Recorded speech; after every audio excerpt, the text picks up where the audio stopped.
there's this idea from, some of you may know Andrea Lee. Anyone know Andrea Lee?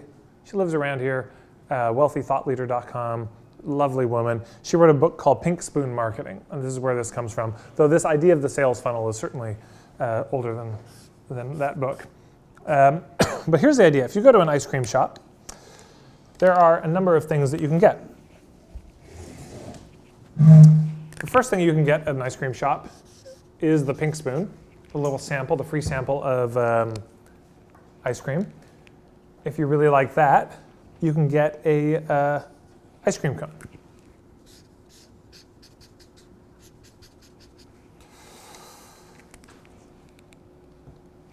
No, I already used that. Orange flavor. If you really like that, you can get a bucket of it. If you like that, you can get a cake. And if you really like that, this is a calendar here. There are actually ice cream clubs you can join, where you can go, you'll get flavors that nobody else gets. You learn how to make ice cream. There are worlds within worlds that would shock and appall you. If you go to a yoga studio, there's a free class, free pass to just go check it out. There's a drop-in classes you can do. There are the 10-pass, month pass you can get. Are there any yoga studios here in Victoria? There's workshops and retreats. And then there's the thing that actually pays the bills at the yoga studios, that if you remove it, yoga studios collapse shortly thereafter. What is it? Teacher trainings. So we're familiar with this, bronze, silver, gold. We've seen the sales funnel before. We don't spend a lot of time thinking about this in our businesses. I don't think we spend enough time getting the financial impact that this has in terms of our sustainability. Whether your business is sustainable or not, whether you really make money or not, comes down to a lot of things, all three of these. But I want to emphasize this part of it and the importance of having your container and your business model figured out.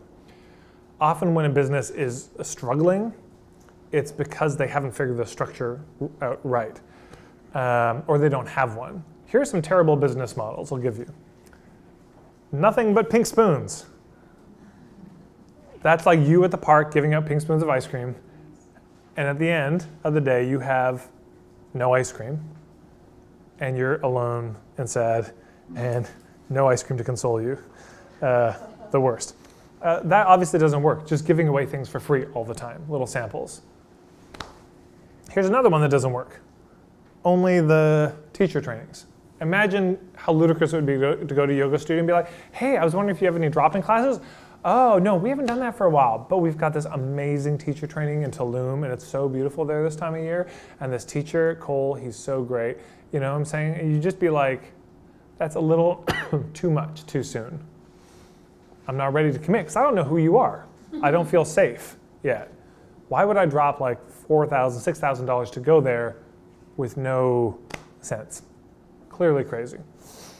Here's, though, the model that I typically see that is also equally crazy, but is the most prevalent. No pink spoons, or very few. None of this, just ice cream cones. Here's what that looks like. Thanks for coming in for a session. Would you like to book another session? Thanks for that session. Should we book another session? One at a time. Yeah? Metaphorically, it's like you love to swim. Swimming is so great. And there's an island just over there, and you swim back and forth to the island. And one day your friend comes over. He's like, oh man, I really want to get to that island, but I can't swim. In this metaphor, in this world, there's no boats in this world. And you're like, oh man, that's a bummer. It's so close. And he's like, yeah, I can't swim. I try, and it just doesn't work. Hey, could you swim me over on your back? And you're like, I guess. Sure. I love you. Okay. Friend gets on the back. You swim them over. It's kind of exotic, but you get there. In this metaphor, that would actually work and not drown you. You deliver them there. They're so grateful. But when you get back, there's a huge lineup of people because they texted their friend. In this metaphor, there are no boats. There are cell phones. And they texted their friends. And so their friends are there being like, oh my God, we just heard you swam your friend over. Could you swim us over too? And you're just like, oh, you know what? I got a job. There's also jobs, money, cell phones. But there are no boats. And So you're like, I got to work my job. And they're like, no, we'll pay you. And you're like, I could do what I love? Swimming all the time? And be paid for it? Yeah. So you start swimming people over and you quit your job. Life is great. But pretty soon you get tired of doing that. And you're like, oh, damn, I have to keep doing that to pay rent. Rent also exists in this world. And so you have to keep doing it. And eventually you drown and you die. It's a terrible, tragic end of the story. But this is what happens. People get burned right out. Eventually you want to get a log that you can fit a couple people on. Build a raft eventually, maybe a boat. And the boat isn't just so you can get more people on, it's also for you, for this to be sustainable. So when we look at the pink spoons are about safety for them. The rest of this is about sustainability for you. Is it sustainable? If you ever went for like venture capital, the first thing they'd be looking at is your business model. What's your plan? What's the structure? Here's the worst business model I've ever seen. Was an astrologer in Winnipeg. Not only just like was like, book a session, would you like to book another session? It was just like, do you want to book a session? Great, you're done for life. She would do one reading, a 90-minute life chart reading, and then that was it. There was nothing else. Which meant if she wanted to get more money, she had to get a new client. There are a lot of studies that have been done, and the general number I've heard thrown around is it costs six times more to get a new client than to keep an existing one. For most businesses, the real money is not in getting new clients. There are 3 ways to grow your business. Let me throw this in here. 3 ways to grow your business. 3 ways to grow a biz. This is from Jay Abraham. Everything you could do in business to grow your business fits in these 3 things. First thing you could do, get more clients. You just get more people in the door. That will absolutely grow your business. Second thing you could do is you can get more money per client. Sometimes that can be raising fees, which a lot of you would suggest may need to do at some point. But also having other things to offer. You know, another would be the clock representing getting people to come back more often. You know, if you're a video rental store and people rent from you like once a year, but you find a way to get people to come in twice a year on average, that you've just doubled your business. So these are the 3. And yet out of those 3, what do you think everybody focuses on? New clients. But the business model, the container, are these 2 things. This has such a profound impact on the bottom line. I could give you example after example, a few examples. There was a web design company in Edmonton, and they were working with like the Edmonton Oilers. Henry Singer closed. A lot of very clients with money. And they brought me in being like, we want you to help us grow our business.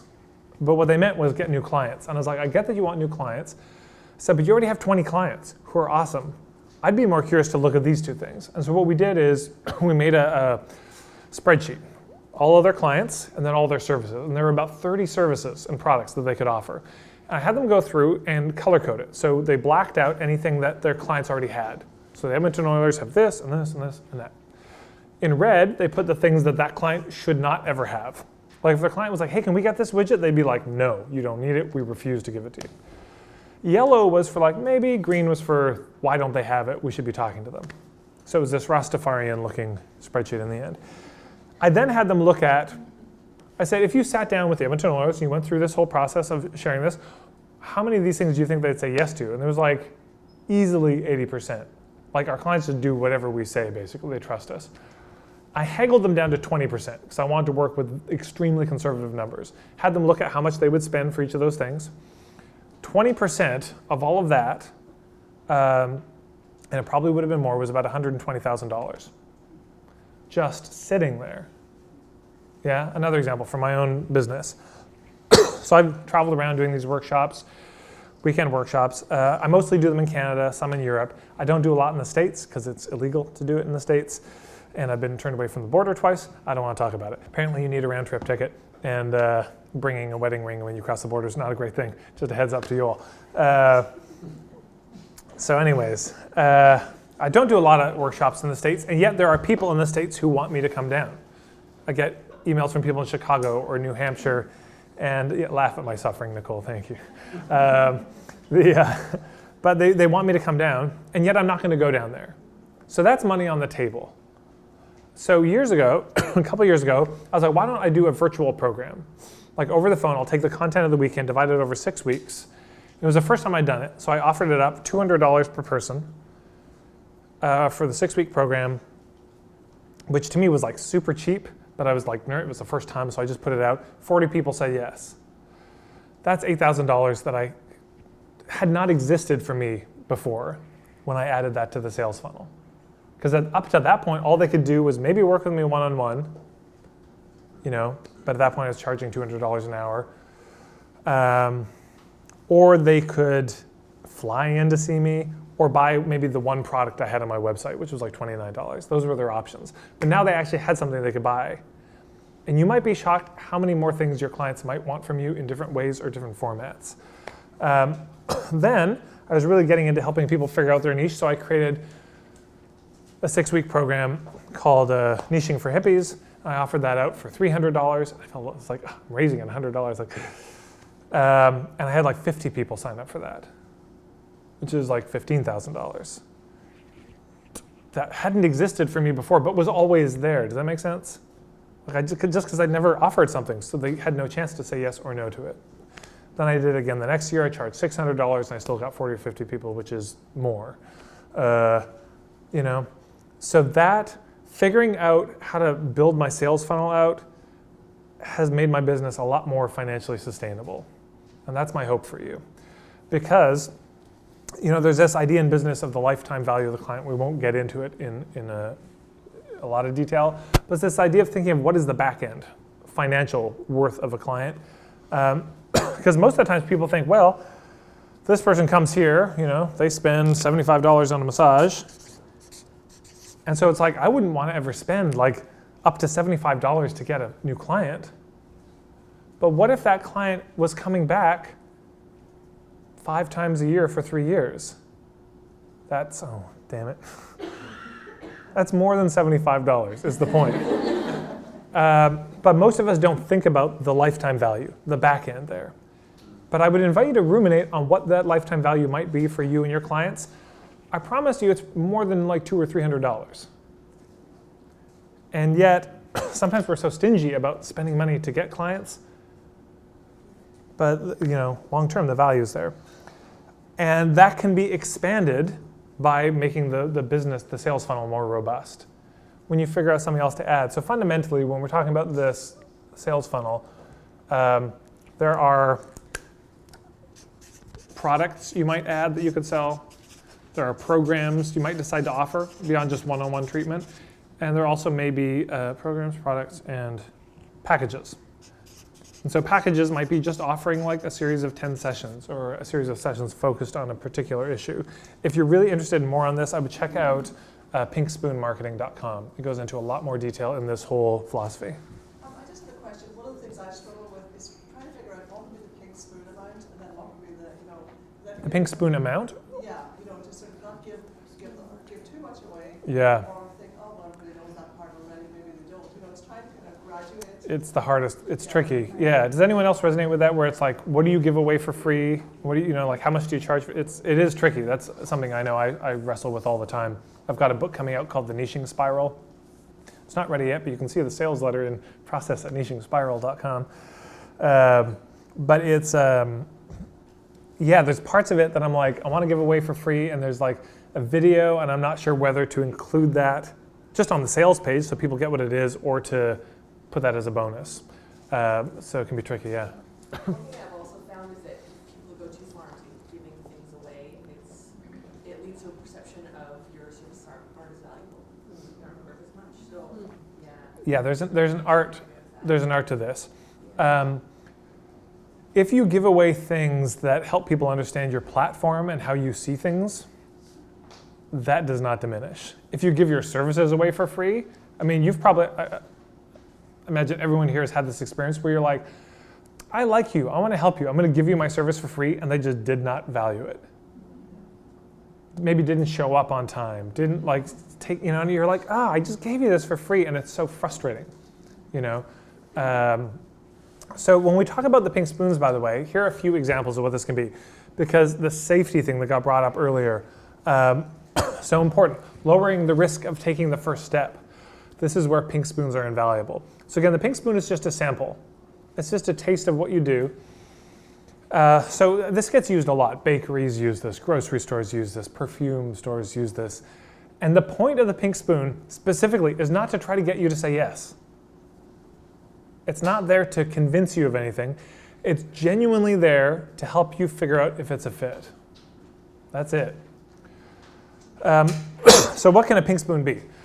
Pink spoon could be, especially for online, I know a lot of you work online, there's a number of things it could be. Video, online video is a great pink spoon, where people can actually see you work or see you talk, see you sharing a how-to. A plant store might say, like, here's a video on how to pin back your plants without killing them, or a coffee shop might be like, here's one of the secrets of, we're not going to tell you everything, but here's one of the mistakes people make when making coffee we wanted to tell you in case you can't come in one day, you're sick, have your coffee at home, or whatever. Byron Katie, who does the work stuff, she's got a ton of videos of her doing the work with people. And people might be like, she's giving it away, she's giving away too much. What she's doing is giving clarity to people. Here's what I do, here's what it looks like, so it's not so scary for you, so you might want to check it out. So it could be online video. Just where you give a nugget, a tip, a how-to, based on the work that you do. A certain part of your perspective or point of view. Like, here's a critical distinction I want to share, and you share that. Yeah. Oh, yeah, I just got to say, okay, so a couple months ago, I started making my own posters online for my Facebook page and putting my own, like... kind of memes, like quotes and... Exactly, yeah. my own wisdom, my own connected to the business, boom, and then posting them in different places, and that to me is a pink spoon. Yeah, anything, well, it's interesting. Part of the thing with the pink spoon, there's a few criteria of it. It's got to be free, no cost, ideally no risk for them, and it has to give value. It has to give them a genuine taste. It can't just be, just the scent of it. They got to be able to taste it really, unless what you're selling is a scent, I guess. So it's got to give some sort of value. So a commercial is not a pink. Oops, sorry, microphone. A commercial is not a pink spoon because it's not actually giving any value, unless the commercial in some way gives value. So it could be video, could be audio, downloadable meditations, audio of a talk, audio of a coaching call you do with somebody, could be a pink spoon. It could be something written, a blog post, a special report, a transcript of a coaching session. So that can be a pink spoon. It could be a quiz, a self-assessment type thing, can be a pink spoon, where they can answer these questions, figure out what personality type you are. People tend to love those. It could also be a free intro, a talk, or a workshop that's free. The only thing is it starts to get a little riskier for them then, because now I have to show up, be in a room, maybe I'm going to get a big sales pitch, maybe they're going to make me do something I don't want to do at that, so there's a little more risk. A free teleseminar could be a pink spoon, or a webinar or something. Does that make sense? Anything that gives them the taste of what you do. It could be a free sample session, but again, there's a little more risk there, because now they're actually interacting with you. The more you can give them a way to taste what you're doing before they work with you, the more likely, I was going to say the more likely they are to work with you, but it's not true. The faster they're going to know if it's a fit or not. And that's what you want, because you don't want people showing up who are not a fit for you. So, where are we at? So with the paths, so that's, I want to leave that there, because we may come back to that. And by the way, the afternoon is pretty much entirely Q&A. So any questions, so maybe we'll save any questions till the afternoon. But that's the whole focus of the afternoon. Whatever questions you have, we'll do our best to explore those. So the paths, being easy to be found, there's a few things I want to say about this. There are so many ways that people could find you. I mean, we could make a list, but I think you could probably make your own list. You see them out there around, yeah? Again, public speaking, advertising, networking, hosting events, social media, all of that. Those are all ways, tactics you could use to make it easy for people to find you. There are a few things I want to put out about this. First of all, which one do you choose? Because there's so many. There's too many to list, really. So what do you choose? So Weight Watchers has this great line, and if you know the answer, don't shout it out. But they say there's one form of exercise that's actually been proven to be the most effective for weight loss. There's actually no debate about this. This is the most effective for weight loss, specifically. Any guesses? If you know the answer, don't shout it. But any guesses what it is? The one you do today? The one you'll do. Yeah, okay, somebody knew the answer. Yeah, the one you'll actually do. Because people will be like, is it walking, running, swimming? Swimming might actually be proven to be the most effective. But if you're not doing it. But if you almost drowned as a child, if walking is the best, but your knees hurt, or you have a dysfunctional relationship with your feet, just, why do you always get places before me? Why are you following me? It's not going to work.